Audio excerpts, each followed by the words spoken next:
Bonjour. Alors, aujourd'hui, dans le bavardage littéraire, on va accueillir un lecteur passionné de la lecture.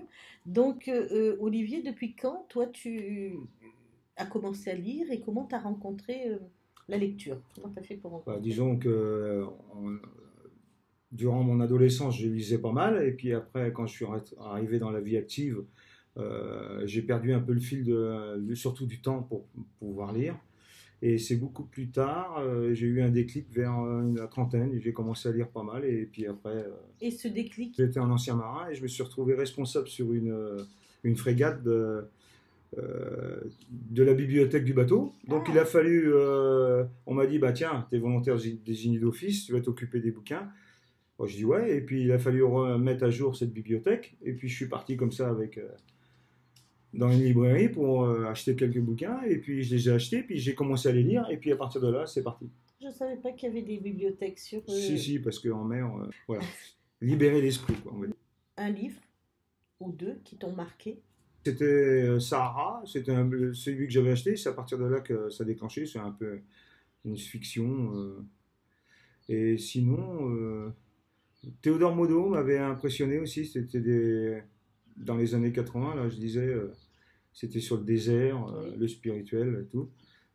Plutôt d'aventure ou plutôt policier ou Ça plutôt... dépend, c'est par crise. Des fois, je vais me mettre à lire Ok. trois bouquins des policiers noirs, et puis après, il va falloir que je change. Puis je vais me balader dans un rayon à la FNAC ou dans une librairie, et je vais tomber sur un livre stratégie, après politique, après un peu de tout. Un peu de tout. Bon, je suis pas trop au roman, hein. Voilà, je voulais vous présenter un livre que j'ai découvert comme ça, accidentellement. Je passais à la FNAC, et puis j'ai été plutôt accroché par les 100 000 exemplaires vendus. Et puis après, Oui, c'est j'ai feuilleté. impressionnant.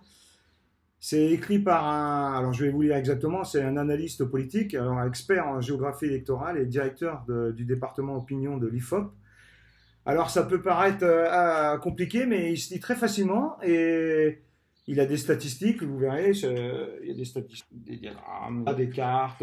Dans ces 30 dernières années, ben, par des statistiques, lui, comment dirais-je, il dit pas que c'est bien ou c'est mal, lui il constate, c'est une photographie quoi, plutôt un film, parce qu'en 30 ans ça défile, et comment a explosé notre culture française, qui est devenu, d'ailleurs, il l'appelle l'archipel, c'est devenu plein de petites îles, quoi. On parlait de la France qui était chrétienne, Oui. et c'est vrai que à partir des prénoms, ils ont fait des statistiques comme ça, et ils se sont aperçus que le prénom Marie, en 1900, toutes les familles françaises Oui. avaient au moins un prénom Marie, et au fil des années, ben, ce prénom a disparu complètement. Et pourtant, c'est la mère de Jésus, donc c'était dans nos cultures, donc un minimum, et ça a disparu.